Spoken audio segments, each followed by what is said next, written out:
دھماکے میں شہید ڈی ایس پی کی نماز جنازہ مستونگ میں ادا کر دی گئی۔ محمد نواز گشگوری کا جسد خاکی آبائی علاقے نصیر آباد روانہ کر دیا گیا۔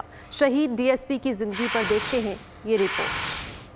یہ نماز جنازہ ہے دھرتی کے اس بہادر بیٹے کی جس نے فرض کی ادائیگی کے دوران جام شہادت نوش کیا۔ ڈی ایس پی محمد نواز گشگوری پولیس کا بڑا عہدہ ہونے کے باوجود فیلڈ میں فرائض انجام دے رہے تھے۔ انہوں نے خود کش حملہ آور کو مسجد کے اندر جانے سے روکا، جس پر حملہ آور نے خود کو اڑا لیا اور محمد نواز گشگوری شہید ہو گئے۔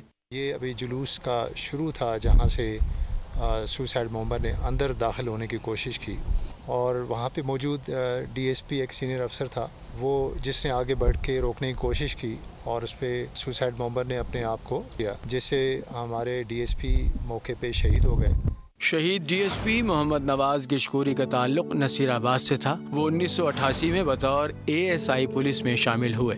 ترقی پائی۔ انہیں کارکردگی کی بنیاد پر 2015 میں ڈی ایس پی کے رینک پر ترقی دے دی گئی۔ 26 مئی 2023 کو محمد نواز گشگوری کو مستونگ میں ڈی ایس پی کی ذمہ داریاں ملی۔ اس سے قبل محمد نواز گشگوری کوئٹہ، زیارت، کوہلو اور ہرنائی میں بطور ڈی ایس پی خدمات انجام دے چکے تھے۔